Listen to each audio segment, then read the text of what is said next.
एक कहावत तो आपने सुनी होगी, चिराग तले अंधेरा, यानी कि जब कोई चिराग जलता है तो उसके नीचे अंधेरा होता है जहाँ कोई देख नहीं पाता। जब इस कहावत की बात आती है तो आप कोई एग्जाम्पल ढूंढने निकलोगे तो आपको पहला नाम मिलेगा कुंवर अमर सिंह। आप में से बहुत सारे लोगों ने अमर सिंह का नाम सुना ही नहीं होगा, लेकिन जिनके बेटे थे उनकी कहावत आपने बड़े चाव से सुनी होगी। जी हाँ, अमर सिंह बेटे थे महाराणा प्रताप के। जितने महाराणा प्रताप महान थे उतने ही बहादुर उनके बेटे थे, लेकिन अमर सिंह की कहानियाँ भारत के मेन पन्नों पर आ ही नहीं पाई, क्योंकि राणा प्रताप के किस्सों के आगे उनकी वीरता लोगों को दिखाई नहीं पाई। 17 बार मुगलों से भिड़कर उनकी ताकत को कमज़ोर करने वाले कुंवर अमर सिंह की कहानी एक मिसाल से कम नहीं है, लेकिन फिर भी उन्हें क्रिटिसाइज किया जाता है। साल 1615 की एक संधि की वजह से आज के इस वीडियो में आपको पता चलेगा कि महाराणा प्रताप के बाद मेवाड़ का क्या हुआ, महाराणा अमर सिंह थे कौन और क्यों उन्हें मुगलों के साथ संधि करनी पड़ी। तो वीडियो को एंड तक ज़रूर देखिएगा, क्योंकि अपना इतिहास नहीं जानोगे तो खुद को कैसे पहचानोगे। साल था 1582 और दिन था दशहरे का, जब मेवाड़ के कुंभलगढ़ किले से करीब 50 किलोमीटर दूर देवेर नाम की जगह पर राजपूत टुकड़ी ने मुगलों पर धावा बोल दिया था। तब यहाँ मुगल कमांडर सुल्तान खान की ड्यूटी थी। उसे बेहद खूंखार कमांडर माना जाता था। इतिहासकार आशीर्वाद लाल लिखते हैं कि इस लड़ाई में कमांडर सुल्तान खान को एक भाले से अमर सिंह ने मार डाला था। जल्दी ही इस लड़ाई में मुगल सेना के पांव उखड़ गए और 23 साल के अमर सिंह ने इस जीत को डेडिकेट किया अपने पिता महाराणा प्रताप को। साल 1559 में पैदा हुए अमर सिंह के लिए यह पहली बड़ी जीत थी। दिवेर की जंग से उनके पिता महाराणा प्रताप को बहुत फ़ायदा मिला था। इस जीत के बाद मुगलों ने चित्तौड़ पर ध्यान देने की जगह दूसरे सूबों को जीतने पर ध्यान लगाया। मौके का फ़ायदा उठाकर राणा प्रताप ने मेवाड़ का एक बड़ा हिस्सा दोबारा जीत लिया, लेकिन साल 1597 में उनकी मृत्यु हो गई। हालांकि उनकी एक इच्छा अभी भी अधूरी रह गई थी और यह थी चित्तौड़ के किले को वापस पाने की। उनके इस सपने को पूरा करने का जिम्मा उठाया उनके बेटे अमर सिंह ने। अब तक वक्त काफ़ी बदल गया। इधर सामने खड़े थे महाराणा प्रताप के बेटे अमर सिंह, तो वहीं दूसरी साइड पर अकबर की जगह सलीम यानी कि जहांगीर राजपूतों से लोहा लेने के लिए आगे आया था। राम बल्लभ सोमानी की किताब हिस्ट्री ऑफ मेवाड़ के हिसाब से साल 1599 में अकबर के बाद जहांगीर ने एक बड़ी सेना के साथ मेवाड़ पर हमला किया।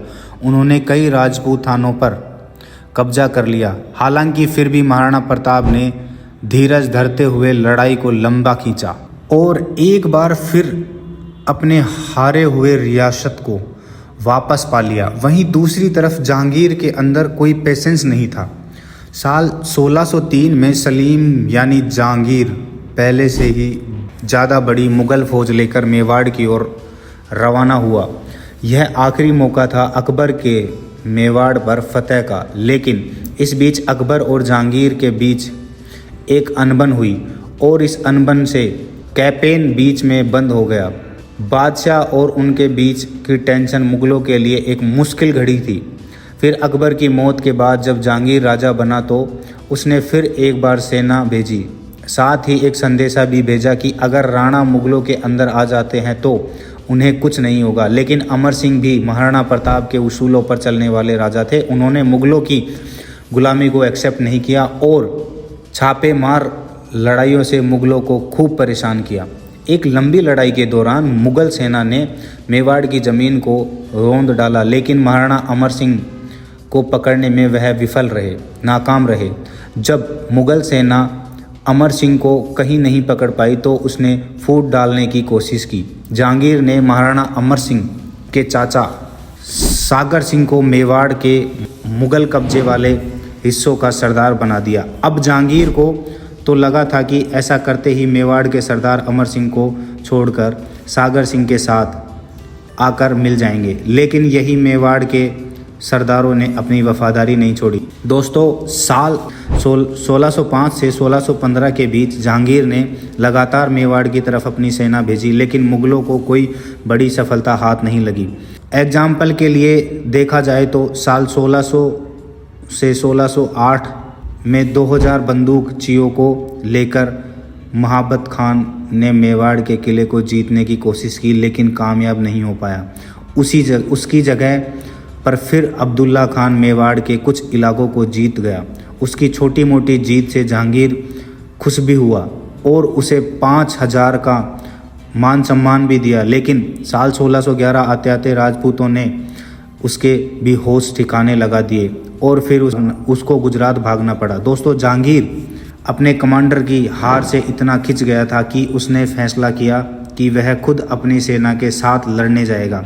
तुझ के जहांगीर, जो कि उसकी आत्मकथा है, उसमें वो लिखता है कि मेरे गए बिना मेवाड़ का काम ठीक से नहीं हो पाएगा और इसलिए मैं राणा को अपने रुतबे का एहसास कराने के लिए आगरा से अजमेर जाने का फैसला किया।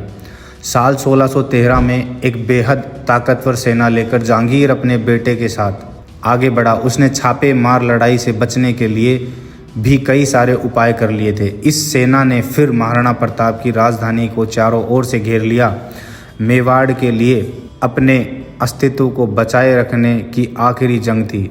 करीब 2 साल तक यह जंग चली। इस जंग में शाहजहाँ ने एक एक करके नॉर्थ मेवाड़ के सारे थाने कब्जा लिए और महाराणा को दक्षिण में सीमित कर दिया। 2 साल की लड़ाई ऐसे ही चलती रही। आखिर में जब जान के लाले पड़ने लगे तो कुछ राजपूत राजाओं ने जहांगीर से हाथ मिलाया और अपनी जान का प्रस्ताव रखा और जहांगीर को अब अपनी मुराद मिल गई थी। जहांगीर ने अपनी किताब में लिखा कि मैंने अब राणा को माफ़ कर दिया है और मलमल में लपेटकर एक शाही फरमान राणा को भिजवा दिया। इस शाही को देखकर आखिर में महाराणा अमर सिंह संधि के लिए एग्री हो गए। आज की वीडियो के लिए इतना ही। मिलते हैं किसी नेक्स्ट वीडियो में। वीडियो अच्छा लगे तो लाइक कर देना, चैनल पर नए हो तो सब्सक्राइब कर देना। मिलते हैं नेक्स्ट वीडियो में।